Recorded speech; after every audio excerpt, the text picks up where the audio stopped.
All right. So now that we have recording going, okay. So there is a very simple. There's a very simple code, piece of code. I've actually like tried to be honest with you. I've tried to break um to break the actual how can I say? I was actually trying literally to break the application, so I just force it into making something completely unoptimized. So please understand that this shouldn't happen in real world, right? I'm just trying to make a demo to push the PC to its limits a bit. And I even run out of memory even. So just for you to have a like a feeling for it. So I'm gonna write in a I'm not here to be honest. I'm gonna write here a public class, not program, but data. And I'm gonna have a public string. And strings are one of those um, very heavy data types, I would say. Um, and I'm gonna have here some value. I'm saying, by the way, very heavy data types in terms of when you are having a high performance applications. But again, it depends on what you do. So maybe you have to use strings and you have to live with that fact. So again, it really depends on the application, but strings are really heavy in general. Um, so I'm going to have a var lst values equals to new list of, what I'm going to do here, I'm going to print out prime numbers. And if there is not a prime number, I'm just going to add a new object to a list. So I'm going to have a list of data. Okay. And this is some fictional thing I'm making up, so I can just simply like push things to its limits. And because I don't need 32-bit integers, I need 64-bit integers or something really big. Um, I would use actually long. You can have int 64, I think. Let me see. You can have int 64, I think. Yeah, you have that. And I could use even the unsigned integers, so I can have like the full like integer thing. But I'm gonna use long for now. So long n equals to, let's say, 10,000 or 1,000 for now. So what I'm gonna do is I'm gonna just simply like say, okay, whenever you are like look at this number and try to see if it's getting divided by itself and another number or not, and then if that actually satisfies the conditions, then you are a prime. If not, you are not a prime. So for long I equals to 0 or equals to 1, let it be, so we will not have a division by 0, and I is less than or equals n I plus plus. And right here, I'm going to have a for n modulo I equals to 0. Oh, if, sorry, what for? If. Then I'm just going to increment a value right there. So let's say it's going to be like, for example, I'm going to have var a equals to 0. And I'm going to have here a plus plus. So if I have if I have 2, that means like it divides by itself and 2, I think. If not, then I just simply like, then if not, then it's actually like, it's actually not a prime. So here I'm going to have else, and this is the part where I'm actually going to generate memory, right? So LST values, and hopefully like a little bit more of more data. So more CPU. Like I'm gonna make the CPU a little bit busy. So here I'm just gonna say, for example, not a prime, for example, right? Now, obviously, again, you shouldn't do that. So it's just me being trying to go crazy with this. And in fact, even like these guys are not even necessary if you ask me. So let me just go with that too. So like shift delete. And yeah, so because these are all one-liners. All right, so outside of that for loop, so if a equals 2, whoop, sorry, come on. Um,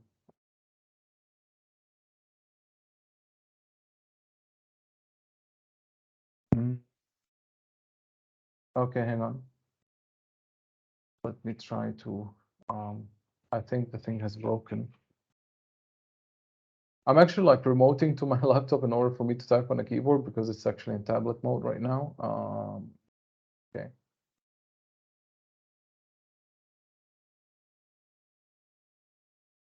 A minute. All right, now it's working. So let me just push that away. So equals 2. Oh, I want to press end there. Then I'm gonna have, then I'm just gonna say console write line, and we could have, oh, sorry, I should have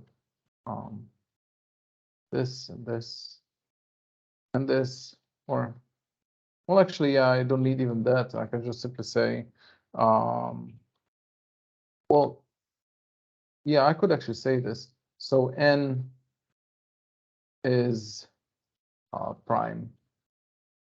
Otherwise, else,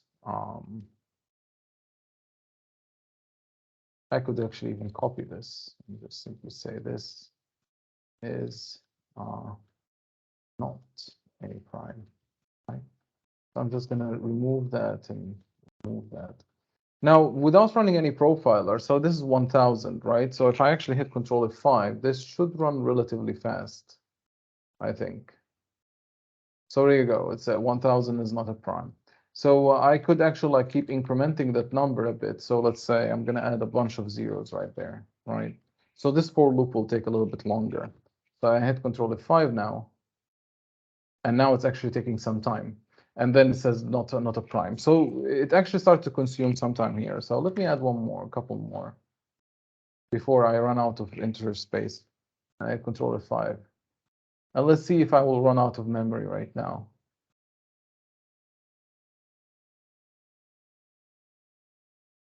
Or maybe not, who knows. In any case, just for you to know, in C# in managed code, you are able to get about 4 gigabytes of memory to allocate in a 64-bit system. If you are working with a 32-bit system, you are allowed to allocate at most 2 gigabytes of memory, so your application can have 2 gigabytes of memory in 32-bit application. 64-bit, you can have a maximum of 4. Even if you have 128 gigs server, you have a maximum of 4 gigabytes to allocate. Because this the CLR is mostly like efficient, like handling that number. If you would like to allocate more, then probably either you run more services, or for example, run more, yeah, literally services, or you actually run, oh, there you go, out of memory exception. Or you allocate like natively the actual thing which you would like to do, but the actual memory which you need, but you're gonna need to handle the allocation or removing that memory which you have actually trapping. Now let's talk about the the part of the profiling. So where is the profiler doing? Where is it actually? So if I hit Alt F12, Alt F2, and Alt F2 will give me this. Right now, what I can have, for example, I can have object allocation tracking, so how much objects I'm actually allocating and so on and so forth, the CPU usage, the memory usage, and other things. To be honest, I'm not using, again, I'm not using the C# or the Visual Studio Profiler because I'm living in a different world, I would say. So I would actually like use the, for example, I will show you the CPU usage for now, and then I will show you later the memory usage. So I'm gonna have this to start, and it will actually start the application for me. And right now, what you can see, this is my CPU usage right now. It's like, you know, going forward. It doesn't spike that much, I think. This is like what? Yeah, so it's probably 9%. It's not that CPU heavy if you think about this. So for example, you're not doing some trigonometric functions or anything that is like requiring a bunch of crunching, I would say. And yeah, by the way, it should have been like, it's usually recommended that you put your application into release mode instead of debug. So release instead of debug here, because your application gets slower. Because when you are actually in debug mode, the IDE and Visual Studio and other things, they're actually plugging a lot of stuff into your code in order to get more info about what's happening. So you can, for example, hit F9 and have a breakpoint, and things will stop whenever you need to because you would like to debug things, right? So that's why usually people say when you profile your code, try to profile it in that area. Okay, actually I should have minimized that thing more.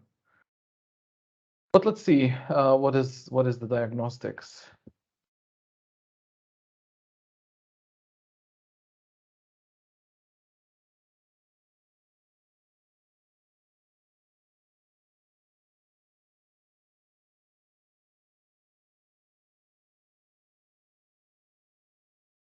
Okay, so this is the report. So basically speaking, it says like 99% probably I'm actually being spending it on allocating memory, probably in that, or actually this main function is the hottest one. So right there. And if you look here, testing profile set some value. That setter is taking really small amount of processing power, but this guy is taking longer for some reason. The CLR is also 37%, the common language runtime. So probably, yeah, allocating memory for the string and stuff like that, and auto expanding the array is actually like killing the machine apparently. So this is the actual, like, the CPU one. Let's see what does OpenDetail give us. Okay, so right now I'm having really small code here, so I'm not having a lot of information here, but in production, you would have had, there you go. So this guy is taking 39% of the CPU time, this guy, okay? Creating a new object, adding to a list, probably automatically expanding the list, and so on and so forth. So this guy is actually taking a lot of time. So this is one way of diagnosing, or one way of actually profiling your application. And this is what you do in posteriori analysis. What you do is just simply you put your application on the target platform. So for example, if you are making an Android or an iOS application, you do the profiling on iOS. So you literally hook up the phone, and then you, with the actual editor, you hook up like everything with wires and stuff, and then you can actually like debug your application, profile it in similar way which you see, and it should give you reports like what I'm seeing. Okay. I haven't seen the iOS profiler. I've seen the Android profiler. So it gives you something similar to this with a graph and everything, graphing even the CPU usage, memory usage, and stuff like that, all in one place. So yeah. Let me actually close this. So this is one, and let me close that too. Do not save. And I will hit Alt F2 again, and I will just do the memory usage. So we were actually concerned most of the time. I mean, object allocation is also important. But when we were talking in the classes, we were talking about the space complexity and the time complexity, right? So quote unquote, we can consider it as the CPU usage and the memory usage, even though sometimes allocating memory takes time, right? So you can allocate stuff there. So yeah, I'm just gonna start that thing. Now you can actually see that oh man, this is actually growing really fast right now. So this is like my memory allocation. I think I'm right now at the 1.7 gigabyte mark. Right now it's going to be 2, hopefully. Yeah, and it will keep growing up until it reaches 4, and then it fails.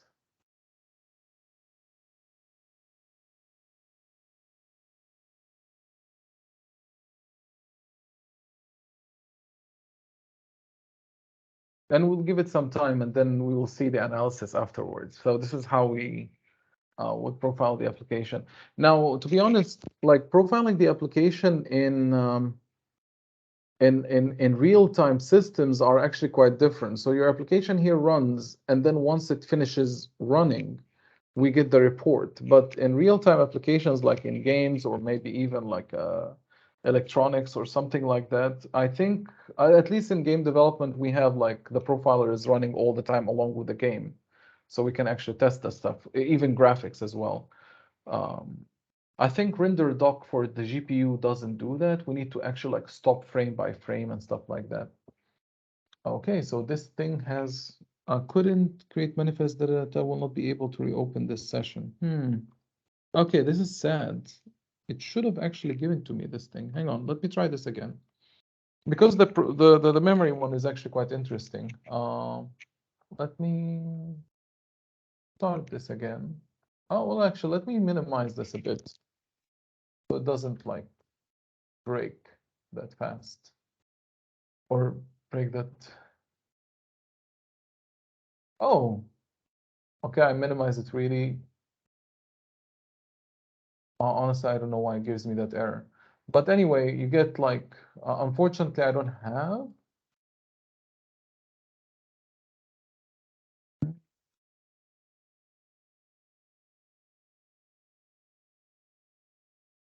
Yeah, I don't know. I mean, here you should have, I mean, at least I showed it in the class. I don't know why it's not being showed here. I usually have like the heap size and the object size and stuff like that, and it shows me immediately how much every object uses what memory and stuff like that. I just don't understand why it doesn't, yeah, why it doesn't work. Third, that is the charm, maybe? Let me see. So here I can actually like talk about what is going to be the snapshot. So enable native corruption detection. No, I don't need that. I just need, yeah, I just need a simple profiling. Hang on.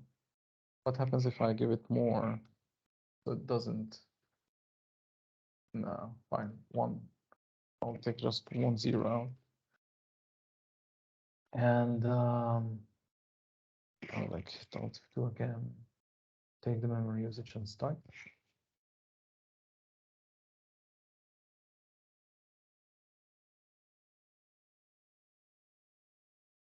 Yeah, I'll never know, honestly. I don't know what's happening here, why I couldn't open it. But in any case, at least we see the memory usage, like how it actually grown right there. So right now it's like the memory like took what, 246 megabytes. Anyway, this is what I wanted to talk about in terms of profiling, like this posterior analysis bit. It's built into Visual Studio. Microsoft is heavily working on this and investing a lot of work in this. I would advise that you look at the, I would advise that you look at the YouTube channel of Microsoft. They are actually publishing interesting series about profilers. So if you are interested in that area, just feel free to, yeah, to check that their YouTube videos on that topic, and they have actually very interesting insights about this. All right, now that's out of the way, and I hopefully answered that question and also demoed it somewhat. I don't know why it's not wasn't working until the end though. We carry on with the heap. Do you have any questions, by the way, before I carry on?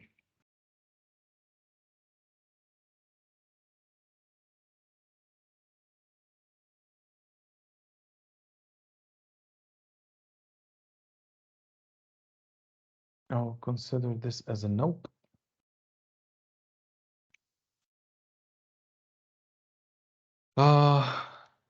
All right, so I'm gonna talk about the heap. Now, the first thing which might confuse people is what is a heap, right? Because the immediate thing which you could think about is uh, like the heap in C#, right? So what is the difference? So in 1975, actually, like if you remember the books of Art of Programming, which I've talked about at the first class, I talked to you about a very expensive series of books. Okay, I mean, giving the knowledge contained in them, I think it's okay price, but it's actually not that cheap. The series of books of I think the guy's name is Knuth, but I forgot his first name right now. He's in his book, he actually mentioned that in 1975, the people started to name a bunch of memory, a piece of memory, a heap. Um, and heap translates to Bosnian as gomila ili hrpa, something like that. Um, so it's just a pile of memory, rather. We can think of it that way. And this is how, and this is the meaning of it in English. Like this is what people were mentioning it in papers, in scientific papers in the 70s, and it apparently got stuck there. So the heap in C#, for example, or Java or any managed code, they usually, when they say the heap is just an area, a space, or a pile of memory that's just waiting for you to use or consume. In the heap, in our case, in this class, in algorithms and data structures, we refer to them as the data structure, which you're going to be seeing here. Now, Adil have covered with you a heap, and I'm actually going to cover it. I'm going to cover the theoretical side of it and filling in some certain gaps, which might have not been mentioned in the classes. So, so a heap in an array representation is you can think of it as a binary tree, okay? And if you look at, for example, something like, let me just draw this a little bit better. So A, B, C. I should have moved that thing. Hang on. Can I do selections here? I think I could. Yeah, there we go. Give me that. I'll just simply move it right here. Okay. So A, B, C.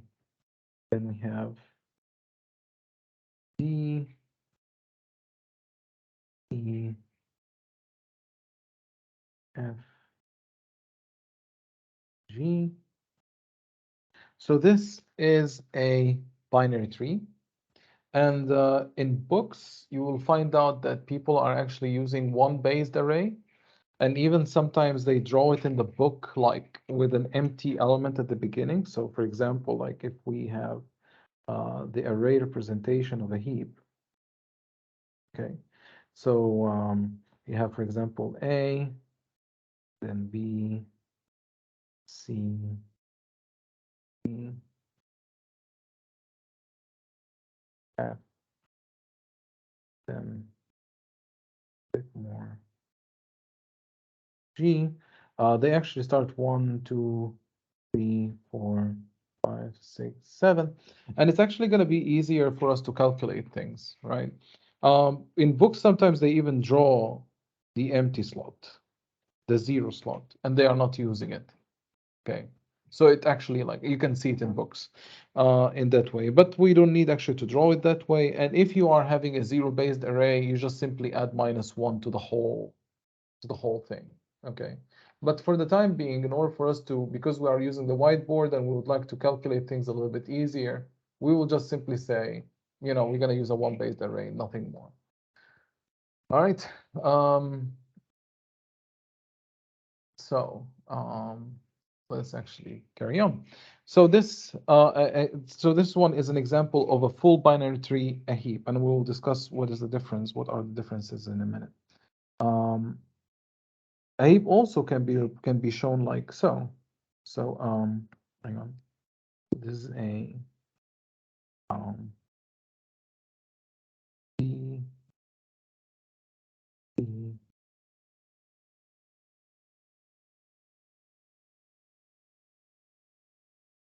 and then if you try to represent it,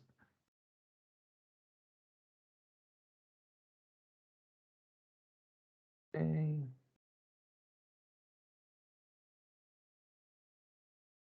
B,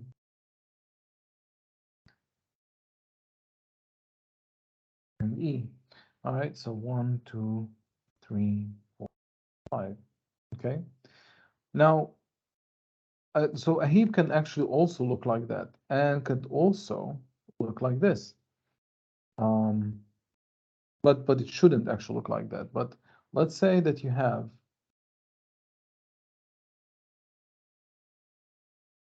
a heap that looks like that.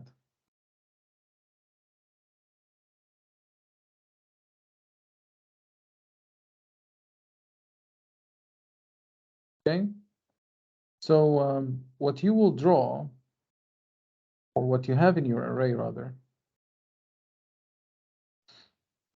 Okay, let me just push it nicely here. So you have A, B, C, right? Then you shouldn't actually have like, you shouldn't say D and E, right? So this shouldn't actually happen. Why? Here's the thing. If you would like to calculate the actual position of every node in here, because a heap is, you can think of it like it's just a simple array if you look at it. However, if you write it, if you actually like try to access it, that way of accessing, the way you access the array and the way to pull you from the array and you push into the array, using these formulae, which I'm going to show in a minute, they are giving you this effect. Okay, so let's talk about this in a minute here. So let's actually talk about the calculation. So how do you get the left child? The left child, you get it by having 2 times I. The right child,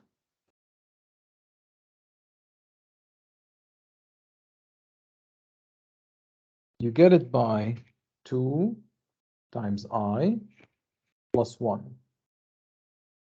The parent is going to be I divided by 2 floored. Okay, and floored means round to lower. So if you have 3.5, it's going to be 3. If it's going to be 1.5, then it's going to be 1. Okay, so that's you round to lower. You never round to higher. Round to higher is ceiling. So let's actually test this. Okay, here, for example, if I get D, for instance, which is this one, right? So D here is 4. If I would like to get its parent, I will say I divided by 2, which is 4, divided by 2 is 2, which is B, right? So this is the parent, okay? So if I take C, for example, which is this guy, so C, the parent is going to be I divided by 2, which is 1.5. We floor it, and it's going to be 1, which is A, right? Which is this guy, okay? The right child of C is 2 times I plus 1. So 2 times 3 is 6, plus 1 is 7, which is G right here, okay? The left child is 2 times I, which is 2 times 3 is 6, which is F right there. Okay. Now, if you test this here, you will actually satisfy this condition. However, if you try to test this here, you will end up with a problem, because if you say that D, so if this is 1, 2, 3, 4, and 5, okay. So D, if you would like to get its parent, 4 divided by 2 is going to be 2. 2 is B, right? Which is a completely different parent than this, right? It's not, this is not the parent. This is not the correct parent. So in this case, what you should do, you insert blanks. So for example, here is a blank null object, right? You can think of it that way. And then you have B, D and E. And right here you have 6, 7. And right now if I say, okay, D, I would like to get the parent. So I divided by 2 is 3. Right now you're going to get C. So your calculations are correct. And right now you are having a heap that's actually correctly done. All right. Now, by definition, you need to satisfy a couple definitions of the heap in order for it to be correct. A heap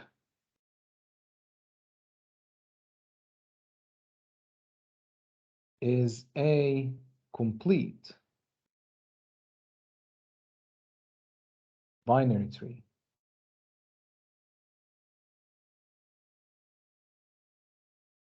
Now, this is super important that you get it right. And right now the question comes here is, what is a complete binary tree, right? Now, a complete binary tree is a binary tree without gaps, right? And its array representation right there. Okay, so this is not a complete binary tree. This, however, is a complete binary tree because there are no gaps in this array. So this is a complete one.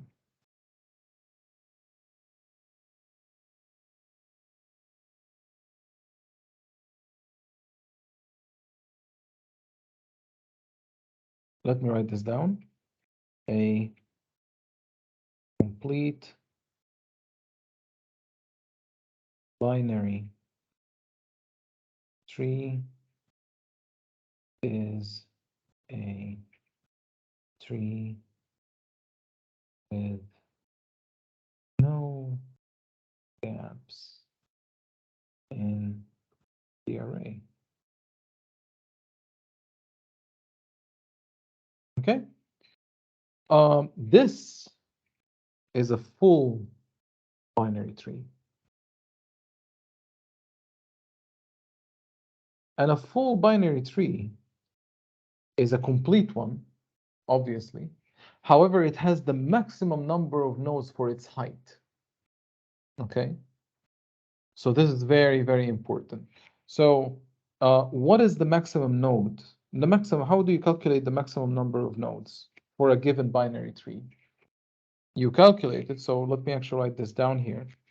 A maximum number of nodes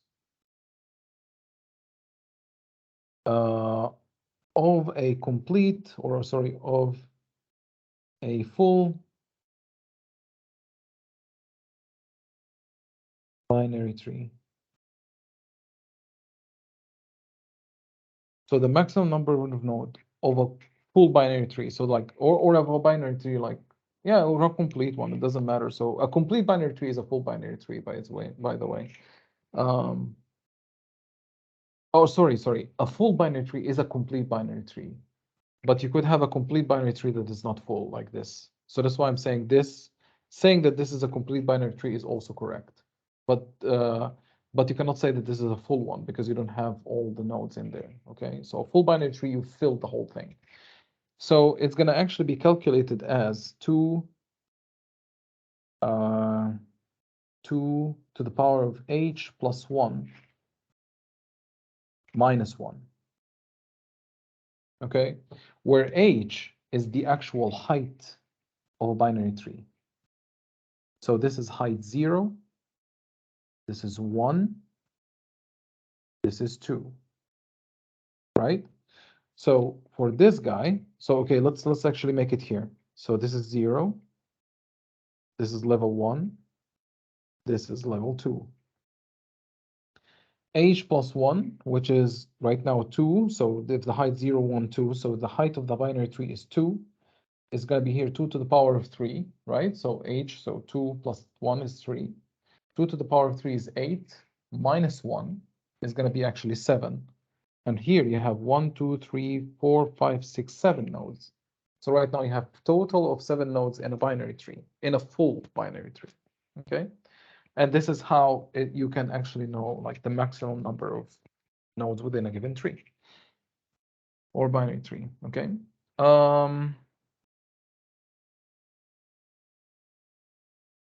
Now, in case you couldn't actually formulate a binary tree, what you usually do, you fill it in from left to right. So you actually like say, okay, this is the first one, then this is the second, third, fourth, and fifth, okay? In case you cannot formulate a binary tree correctly and you don't want to have gaps, you can just simply like fill it from left to right in that way, and you should get actually everything in order.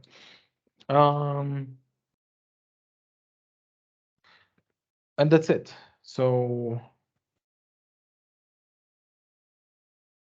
Yeah, I think this is it when it comes to definitions. Now let's actually have, I would like actually to show you a couple of examples before we move on. Like what is a full binary tree, what is not a full binary tree, if it's a complete one or not complete. So we can hammer down on this detail. So make sure please that a heap is actually a complete binary tree, no gaps in the array, okay? So I will show a couple of examples and then we're gonna break, okay? So this one, I will actually like ask you right now, and I hope that I will see some answers in the chat. So this is complete binary tree or not?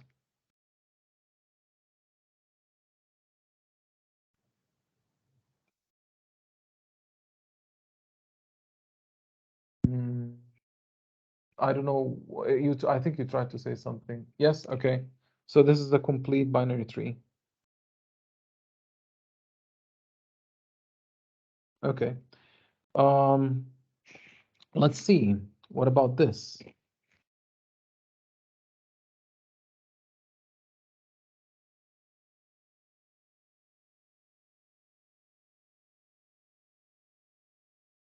I just put this to pointer so nobody confuses with this guy.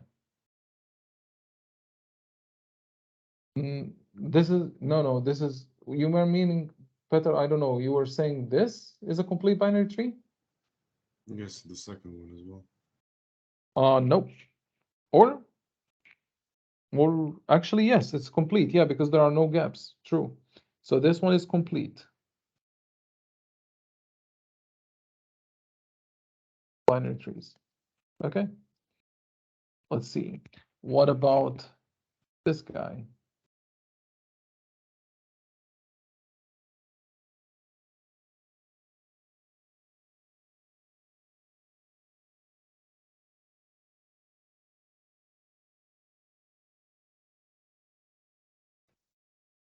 Okay, so this is not a complete binary tree.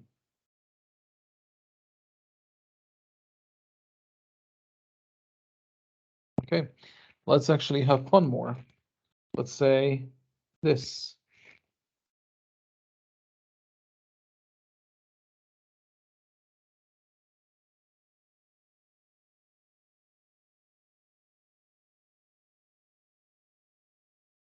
Is that a complete binary tree? Nope.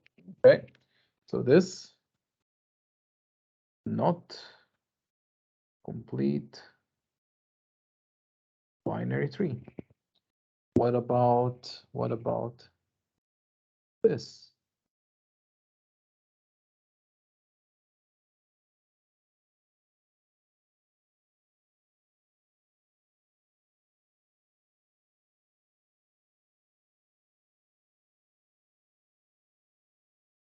Okay. No, not.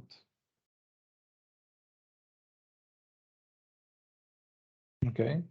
One before the final one, just for fun.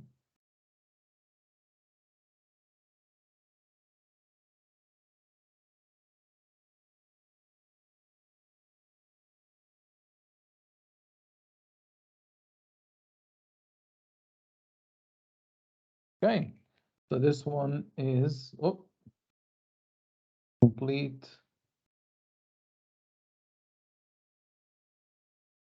binary tree. All right, so last one. I'll try to cram it somewhere. Let's say, okay, fine, let it be here. There are binary trees that might look like this, by the way. I'm going to talk about them in the future.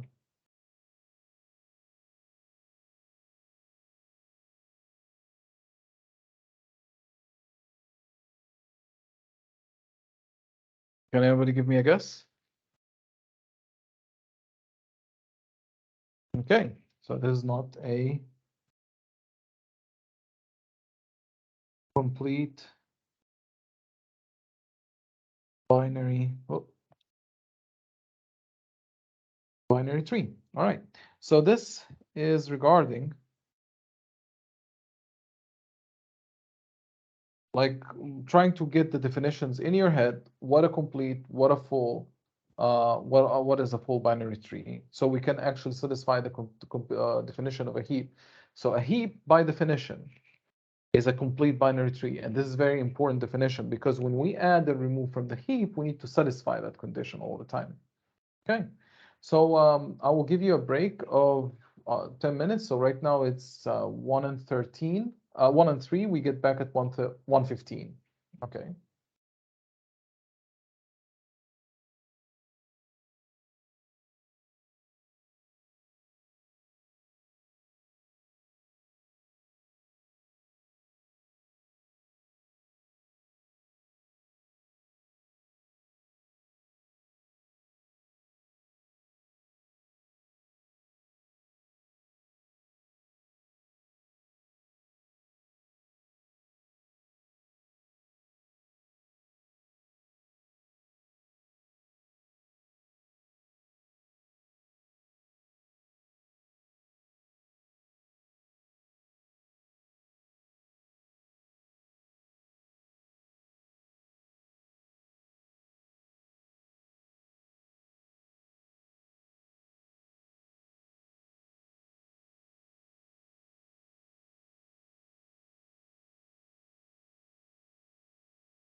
right.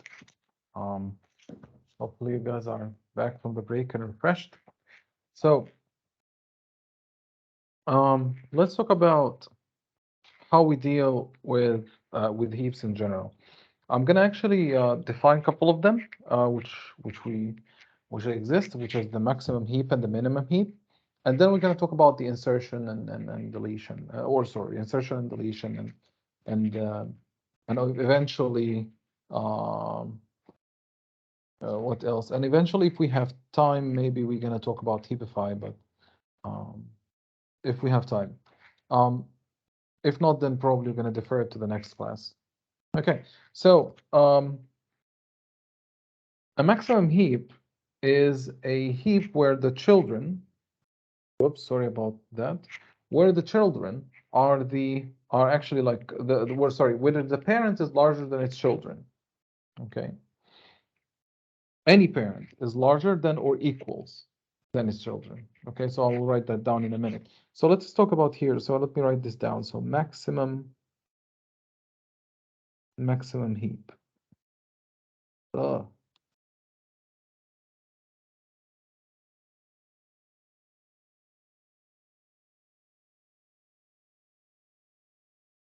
Okay, so maximum heap. So if I actually gonna draw this one, so I'm gonna put here 50,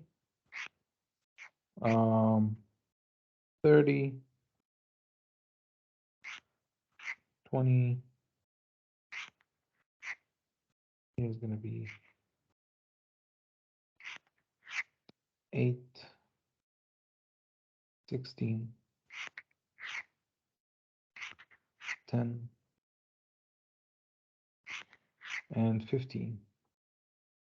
Okay, this is a maximum heap where every parent node is larger than its children or equal, larger than or equal than its children. See, all of them, they satisfy that condition.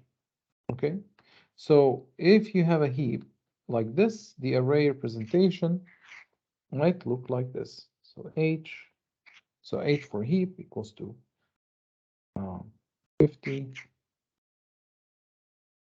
30, 20, 15, 10, 8, and 16. So this is the array representation.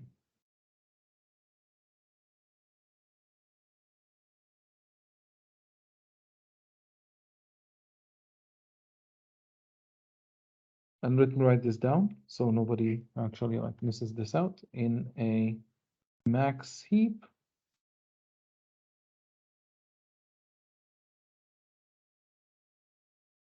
any parent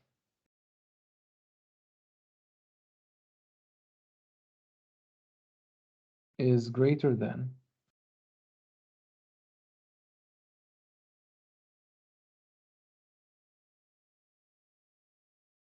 or equals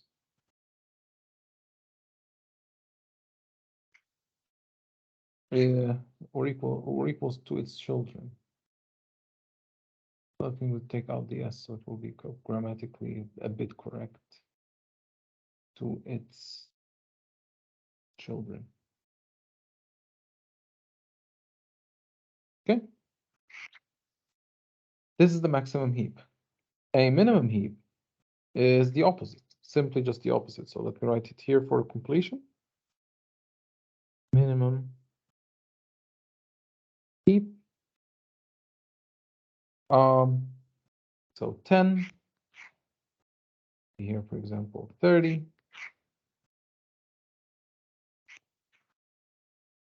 20, 25,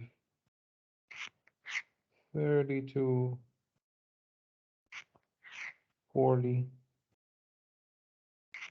and here's 35. Okay, and this is how a heap would look like in an array presentation, a minimum heap rather. So 10, 30, 20, 20, 35, 40, 32, and 25. Okay.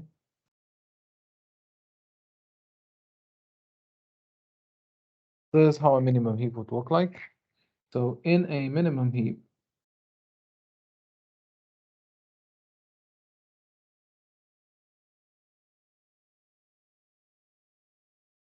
sometimes people call it min heap and max heap, so you get that.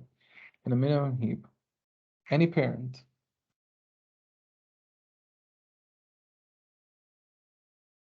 is less than,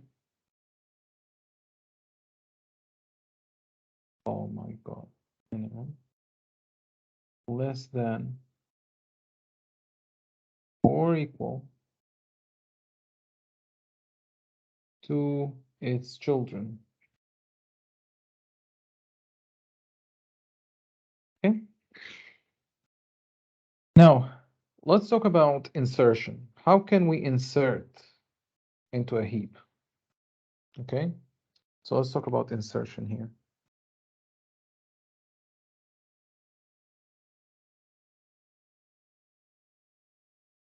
Now, assuming that you have something like this, so let's actually write in the heap for now. So I'm gonna actually show an example on a maximum heap, and it exactly applies the same on a minimum heap. So I'm just gonna show on the maximum, and you can just simply invert this for the minimum. So it's exact. So they are identical, practically speaking. Except just what is larger than, what is less than. So I'm gonna use right now the maximum heap version. So 30. Here's 20, 15, 10, 8. All right, here 16. And we would like to insert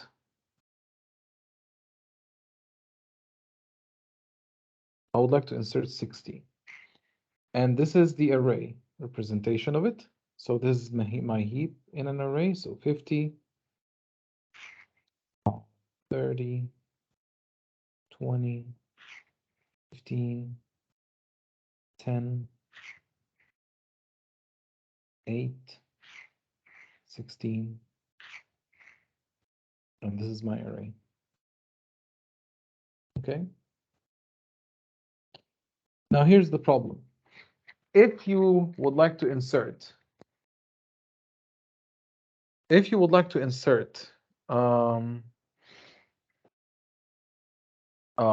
element into a heap, some people might make the mistake and then they started to actually like insert it right here, which it shouldn't happen. That means you are actually inserting it here, right? When you insert it here, 60, your calculations will be completely off, right? Besides the shifting and stuff like that. So what you usually do when you are actually inserting, you insert at the end of the array, right? So you add an element right there. So right now you push here 60. Okay, so this is 1, 2, 3, 4, 5, 6, 7, and 8, right? Which is practically speaking right here.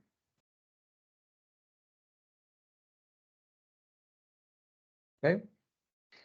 Again, you have to satisfy the heap to be complete binary tree. So you cannot actually inject it here. It has to be here. Okay. So this is a no-go. This is the one, right? Because if you insert it here in this area, you're going to have a gap and then you insert, right? And then you have a number. And we said that the complete binary tree doesn't have gaps in it. So practically speaking, if I would like to get the parent of this guy, so this is at index 8, we said that the parent is I divided by 2 floored, which you can see right, hopefully somewhere. Where did I write that? Ah, there you go, here it is. Let me highlight this. Okay, so we said that the parent is I divided by 2. So if we actually take take the index 8, we divide it by 2 is going to be 4, it's going to be 15, right? So we satisfy the conditions. Even when inserting, you satisfy the conditions. Now we need to satisfy the second condition, which is a maximum heap. Now, how can we do that? When you do that, you start comparing with the parent. So you ask 60, are you larger or less than your parent? Or are you larger or equal than your parent? So this is the question, right? So when you try to satisfy the maximum heap, so compare node with parent. Okay, compare the inserted node or the inserted element. Write it correctly here, hang on. Compare the inserted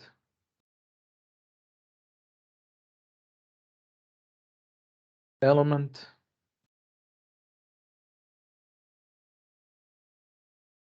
with parent, with the parent. Okay, so right now we say, okay, 8 divided by 2 is 4, this is 15. 60 is larger than 15, we swap, right? So right here, 60 will go up, 15 will go down. There you go. Then we do the comparison again with the parent. Is actually 60 larger than 30 or not? 60 is actually larger than 30, right? We only stop when we actually reach to a point where you are satisfying the maximum heap, where are you larger than or equal to your parent? If you are less than your parent, then you stop. If not, you actually like continue, like what we do here. So 60 right now is going to be swapped. So here's going to be 30. And here's going to be 60. Then we compare again with the parent. Is 50 less than 60? It is. So we just simply erase here, put 60, here's 50, right? So at the end of the day, right now, the array should be, 60 has to be here, definitely. 30, so it's going to be here 50. And 3, okay, now I'm lost. Sorry, hang on, let me think. 16 divided by 2 is 20, right? So 20 should be here. And right here should be 30, because 30 divided by 2, actually, so 30 divided by 2 is actually 1 point, so actually like, hang on. So 50 divided by 2 is going to be 1, which is 60. 30 is not, I need to figure out where 30 should be right now. I forgot, honestly. Do I have it written somewhere? Yeah, actually it should be right here. So this is like, this has to be 20 and this has to be 30. So 30 divided by 2 is going to be 50, so it's going to be here. 20 divided by, so 20 divided by 3 is going to be 1.5. So 3 divided by 2 is going to be 1.5, like, right? So we are actually dividing by the index.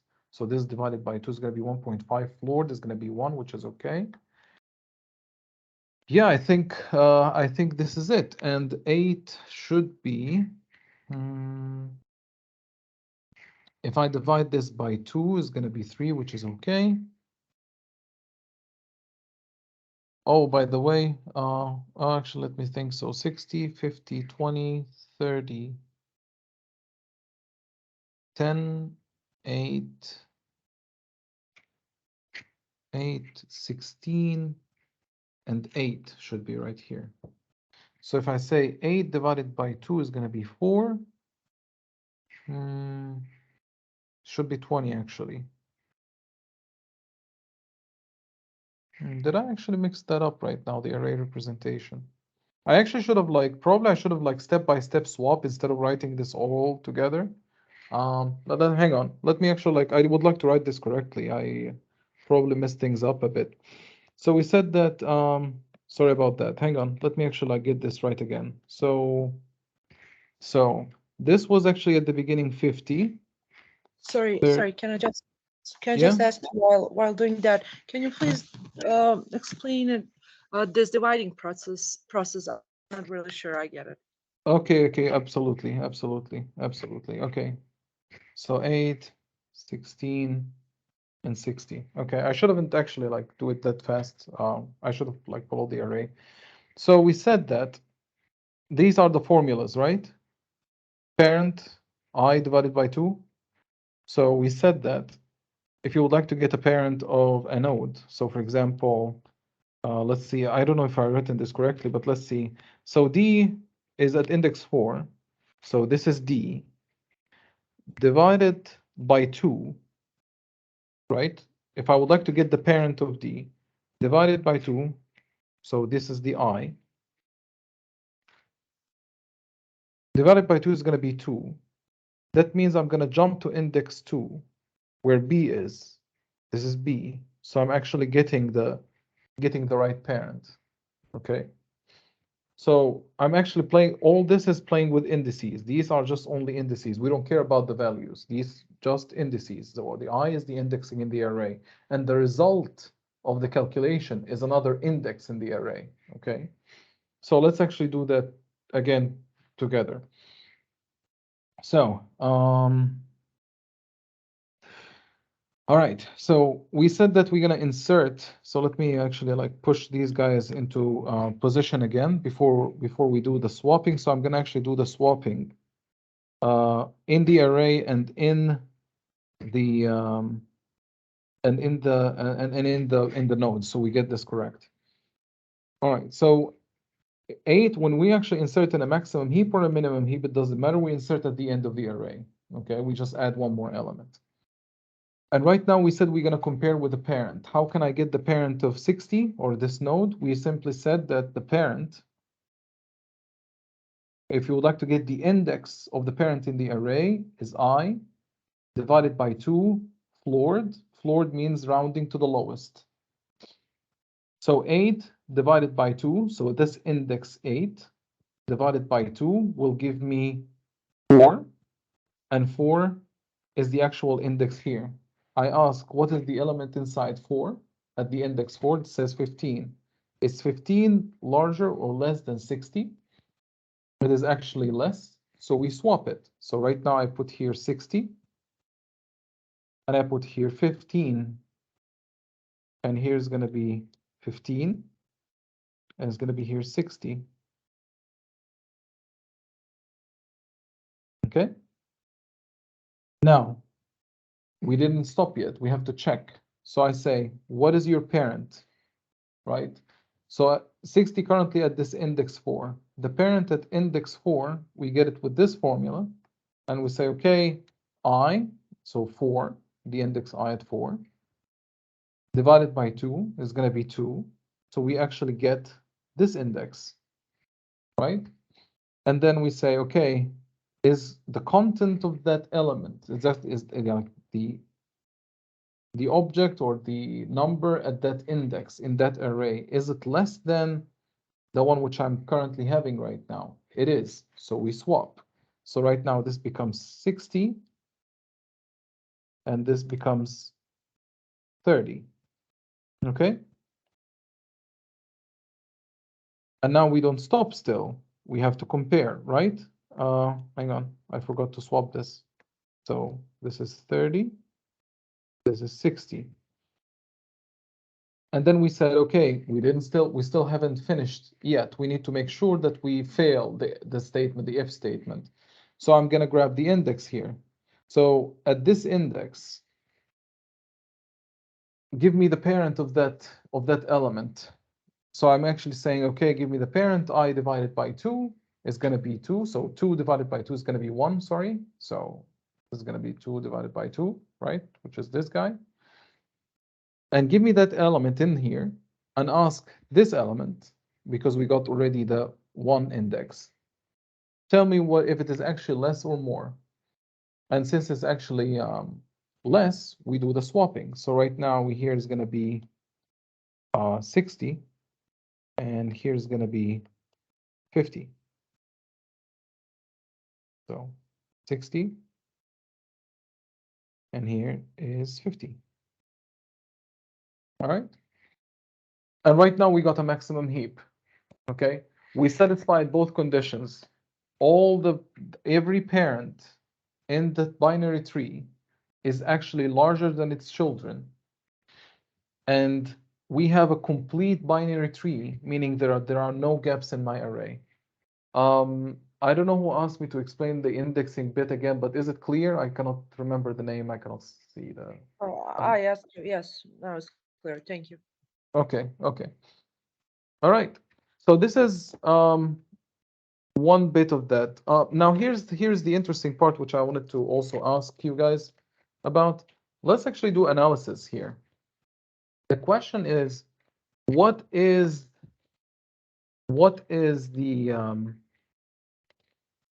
the running time of the insertion? This is also a very good question, right?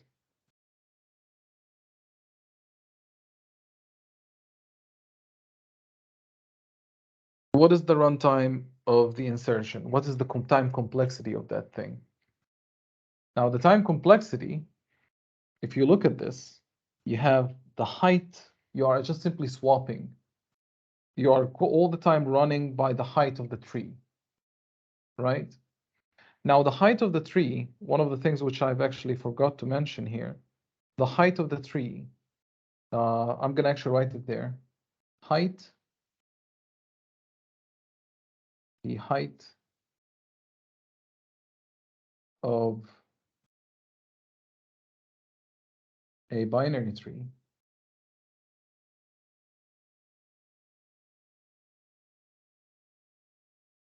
is in fact is log n. Okay. Now, why it is log n? Because you are not actually passing through every element when you are trying to get the maximum heap or minimum heap even. You will never check out every element. You are checking out just the height. Now, if you think about this, so this is like you have 8 elements here. So this is the height 0, 1, 2, 3, right? 2 to the power of 3 is 8, right? So you, practically speaking, when we actually did the comparison, we actually compared only 3 times, right? You didn't compare 8 times, you compared just only 3 times, and hence is actually log n, the logarithmic function, like the log of the number of these elements. So log 8, basically speaking. So log 8 equals to 3. Okay, so that's a very important thing to mention here. So the runtime of an actual maximum heap, like if you insert an element in there, is a log n. So this is good thing to remember. So let's see. Let me write here. So the runtime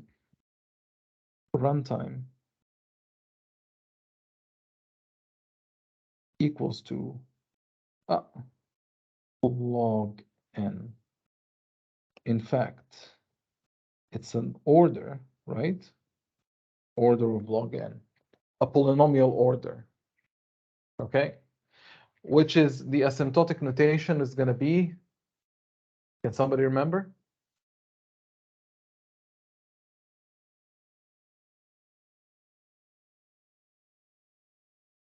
Anyone?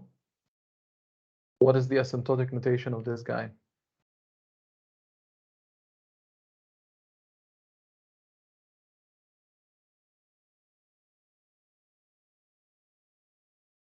Come on, guys. Okay, fine. Let me actually write it down here. Omega of log n. Okay, I'll draw something else. So let's talk about deletion. Okay, let's remove something from the heap. So deletion.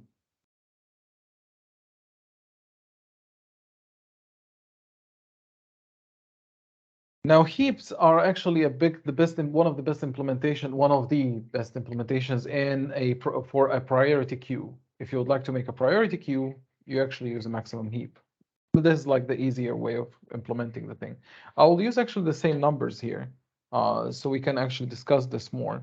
So let me actually write this down. I'm gonna have here 50, then 30, 20, 16, 8. Oops, sorry. 10 and 15.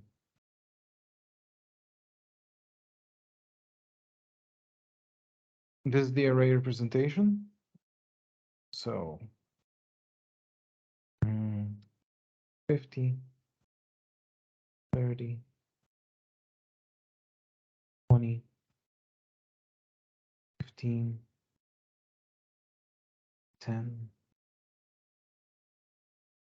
8, 16. Okay. 1, 2, 6, 7. All right. So this is the array representation of this maximum heap. And we would like to remove an element from there. So the question comes here is how to remove an element from a heap. The first time when we added something, we add it at the end of the array, right? We always insert it at the end. Now, if you insert it here at the end, if you try to remove from a heap, from a maximum heap, you're always saying, give me the highest number, right? The highest number in the heap. So when you remove from the top, right?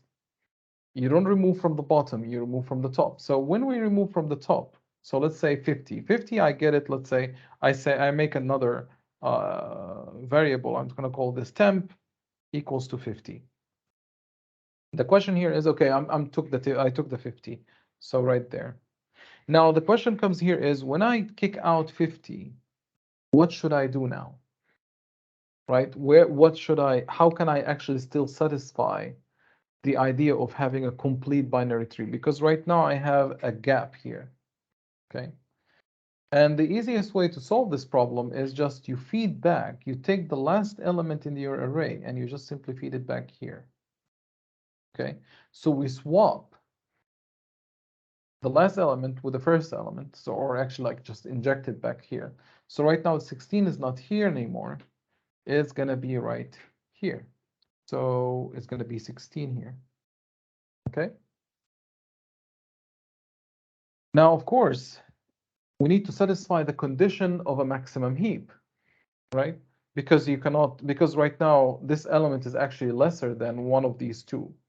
So the question comes here is, how can we actually fix this? Now, the first thing you're going to do is that you're going to compare the children. Now, the children, as we already have said, you have the left child formula and the right child formula, right? So we have 2 times I and 2 times I plus 1. Okay. So here, left child equals to 2 times I, right child equals 2 times I plus 1. Okay, this is how we get it. So what you do is just simply say, okay, 16. The left child is 2 times I, which is 1 times 2, which is going to equal to 2, which is going to give me 30. The right child will be 2 times I plus 1, which is 2 plus 1 is going to be 3, which is going to give me 20. Okay, you compare those two, and then you see which one is the largest. So 30, for example, in our case is the largest. So we swap with it. So 30 comes on the top.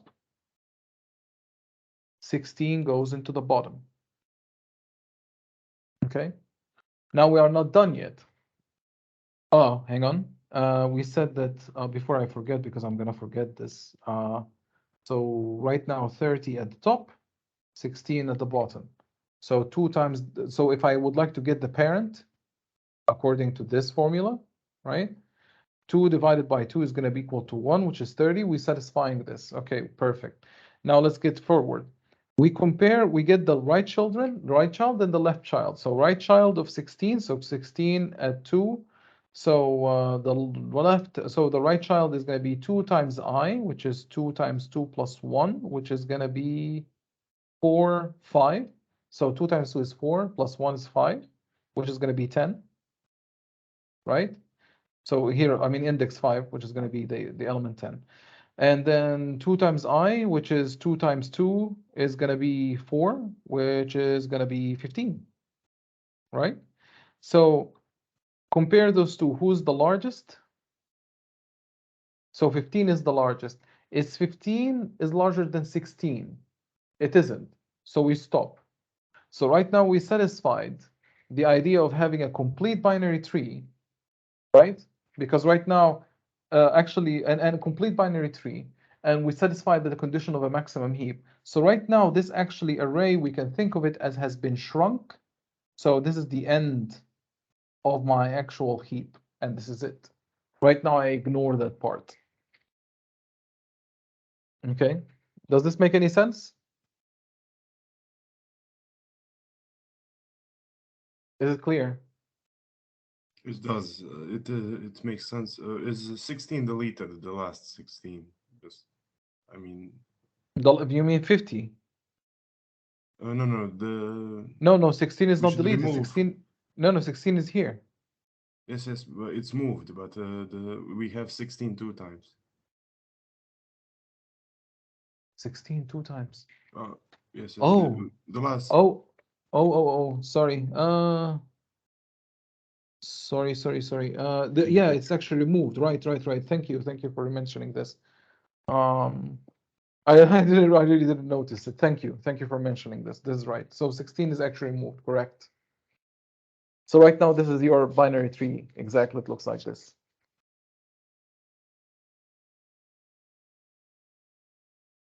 All right. So now here's the interesting one. There's a neat trick you can pull off with this thing. I don't know if you guys might have noticed this, but let's assume for a second. I mean, this is the end, right? So this is the end of this thing. Okay. So let me actually like have fun with this a little bit. I will redraw this array again. Okay. And I will actually have here 30, 16, 20, 15, 10, and 8, right? And we said that this is the end, right? This is the end of the heap, done. We were done with it. Now here's the interesting part. What you could do, because this is the end of the heap, and this is the unused memory, I could actually take that 50, and instead of using it and removing it or deleting it somewhere, I will actually just reinsert it back here. Okay, I'll just simply insert it, nothing more. You know, just insert it. Okay. Now here's the fun part. What you could do is just simply say, okay, let me remove the 30. So when you remove 30, you remove from the top, right? So we take 30 out. And then as we said, we actually take the last element, we inject it back, right? So let me actually put here 30 and, oh God, okay, hang on. And let me redraw this here, just for fun. So 30, because I'm gonna heavily modify this, 30, 20, 16, and 10, and 15. And right here was 8, right? And we said that we're gonna swap, whenever we remove, we swap the thing, right? So I'm gonna actually like remove 30, take 8, swap it here. So we remove 8, and then we remove 30, and we swap it here. Okay, so this right now is not here anymore. Now the cool thing is I can actually take the 30, which I pulled out, and I can re-inject it back here. So I can simply say 30 is here. Now, obviously, this is the end because I removed an element. Now my heap just shrunk, but the array allocation didn't go anywhere. So I just simply insert it back. Now let's actually do the let's satisfy the maximum heap. So let's see here. So we compare those two. We ask who is the largest, right? And the largest in this case is 20, right? And then we swap. So we swap these guys, okay? Because 20 is still larger than 8. So, okay, 16 and 20. 20 is larger than 16. Then we compare. Okay, so is 20 is larger than 8? It is. So we swap it. So 20 goes instead of 8. So 8 here. So here's 20. Here's 8. Right?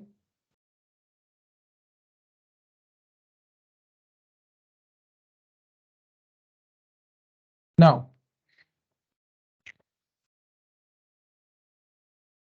if we try to pull out this guy, again, we just simply say, okay, 20 is getting removed. We take from the end, which was here, right? And we just simply swap it. So 10 goes here, and this guy has been removed. So this is the end, and this guy has been removed, right? So it's because it's been swapped. And then instead of me wasting it somewhere, I'm just going to re-inject it back. So it's going to be 20. And here is 10. So right now, this is going to be removed from here, and this is 10. Now we need to satisfy, again, the maximum heap thing. So we compare the children using these formulas, right? You get the children using these formulas. And then you say 16 is larger. Now, is 16 larger than 8? And then you ask, is 16 larger than 10? It is. So I'm just going to swap it. So right now I'm going to put here 16, and I'm going to put here 10. But we don't stop yet because we have to check. You get the children. There's nobody here. So the check actually fails. Is there somebody here? Yes. So we say, okay, is 15 larger than 10? It is. Oh, hang on, before I forget, I need to swap these guys. So 16 and 10. So is 10 larger than 15? It isn't. So we swap because 15 is larger. And this is 10 right here. So right now 15. So here's 10. Here's 15. 10 doesn't have any children. We are done. So we stop, right? And then right now we say, okay, let me pull the largest, right? So right now the end will be here. And right now you take, this has become 16. This has been removed. And then you take the last element in the array and then you swap it, right? You see what happened right there? So right now here's 8. And this is right now empty, right? So, and this of course has been removed. And I think, and this is right now going to be, hang on, let me see, what was removed actually? Where's undo? This undo? So,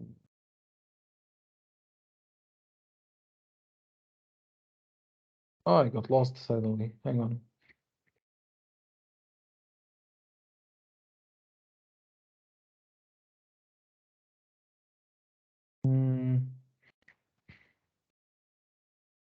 Okay, hang on. Let me just make sure that I'm not messing up things. So I remove from the top. So 16 is gone. Swap these guys. So this is 10. And this is the end. Right now, the new end. So right now, this guy becomes 16, which is correct. And we are good. So 16 has been removed. This guy has been removed completely. And then suddenly this becomes 10. And then you do the checks. Obviously, right now 15 wins because 15 has to go on the top.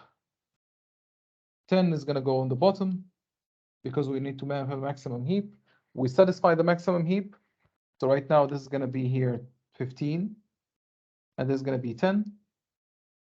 And at the end of the day, if we keep going on this, you're going to end up with the following. So let's see, 50, 30, 20, 16, 15, because 15 is going to be removed first, right? Then you're going to actually like take from the end, which is going to be 8, right? And this is going to be gone.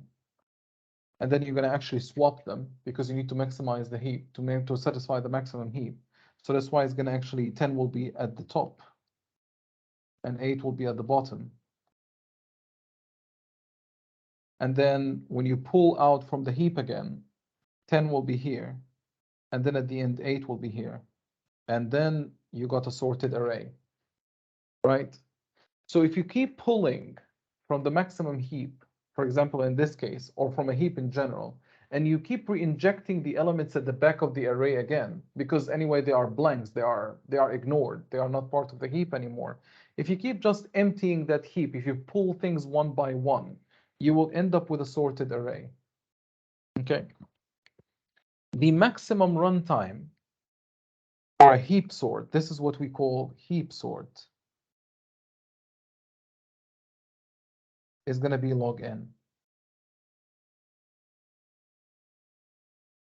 Order of log n, which is again the gamma log n is the asymptotic notation of it. Now, if you actually do, you can, when you do minimum heap, you do exactly the same thing, except you just simply say, is it less than, not larger than. So if you do minimum heap, you will do less than instead of larger than, and nothing more. And you'll get exactly the same effect, except it's going to be inversed. So you're going to get, if you do a minimum heap, you're going to get 50, 30, 20, and so on and so forth. So if you, it will, the opposite of this array, it will be just inverted and nothing more. Okay, so this is how maximum, or this is how actually heap works. Now, we have reached the end of the time, also the class, and we are right now actually in sync with the you are in sync actually with the people in the regular classes. My question to you here is, do you have any questions regarding heap? Next class we're going to cover heapify. Is how is when the question is when you get an array of numbers and you would like to construct a heap out of this. So, or not, I mean, not only numbers, but in general, like if you get an array of elements and you need to make a heap out of it, how do you heapify it, right? We're going to talk about this next class, and then we're going to get into sorting. Just as an FYI. So let me draw a line right there. Any questions regarding this?